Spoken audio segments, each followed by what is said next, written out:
शहीद दीपक भारद्वाज के परिजन ले मुलाकात। केंद्रीय इस्पात और ग्रामीण विकास माननीय मंत्री श्री फग्गन सिंह कुलस्ते जी और क्षेत्र के जाने माने जनप्रिय नेता भारतीय जनता पार्टी जिलाध्यक्ष श्री कृष्णकांत चंद्र जी रक्षा अलंकरण सम्मान समारोह 9 मई 2023 महामहिम राष्ट्रपति जी के कर कमल ले कीर्ति चक्र ले सम्मानित शहीद के माता श्रीमती परमेश्वरी भारद्वाज और पिता श्री राधेलाल भारद्वाज गुरु जी के घर आंगन में श्रद्धांजलि कार्यक्रम में 11 जून सन 2023 के रात के बेरा शामिल हुई हैं। आप मला बता दें कि शक्ति जिला के मालखौदा के पीड़ित गांव में पहुंचिन और शहीद दीपक भारद्वाज के परिजन ले मुलाकात करीन है।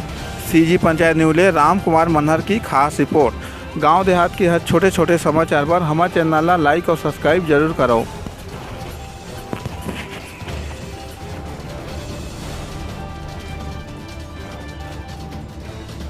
विदित है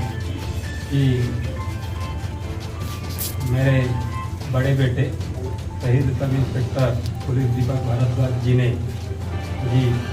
अपना सर्वोच्च बलिदान देते हुए लोकतंत्र को जिंदा रखने के लिए शहीद हो गया। उनकी शहादत का सम्मान करते हुए माननीय निर्मल सिन्हा जी के विशेष प्रयास पर हमारे जीवन में एक गौरवमय समय उपलब्ध हासिल हुआ कि 9 मई 2023 को हमारे देश के महामहिम राष्ट्रपति महोदया श्रीमती द्रौपदी मुर्मू जी के कर कमलों से माननीय प्रधानमंत्री, माननीय रक्षा मंत्री एवं अन्य केंद्रीय मंत्रीगणों की उपस्थिति में राष्ट्रपति भवन में शहीद के माता होने के नाते उनकी माता श्रीमती परमेश्वरी को राष्ट्रपति महोदया ने अपने कर कमलों से राष्ट्रीय वीरता पुरस्कार सर्वोच्च कीर्ति चक्र से सम्मानित करने का हमारे जीवन में एक गौरवमय उपलब्धि हुआ। मुझे बताते हुए बड़ी प्रसन्नता हो रही है कि इस गौरवमय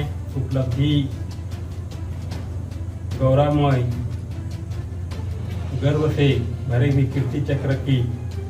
हमारे जीवन में जो उपलब्धि हासिल हुआ है उसमें विशेष मैं नाम लेना चाहता हूँ माननीय निर्मल सिन्हा जी का। जिस दिन मेरे बेटे का पार्थिव शरीर घर आया उस दिन भी माननीय निर्मल सिन्हा जी ने हमारे जो आज जो केंद्रीय मंत्री के तौर पे हम मेरे घर आंगन में उपस्थित हैं इनसे भी बात कराए रहे। वो 5 अप्रैल 2021 के दिन की बात है। इनसे भी बात कराए रहे और 2-3 मंत्रियों से माननीय गृह मंत्री अमित शाह जी से भी बात कराए रहे बाई मोबाइल। और भारत सरकार ने मेरे बेटे की शहादत को सम्मान देते हुए श्रद्धांजलि के तौर पे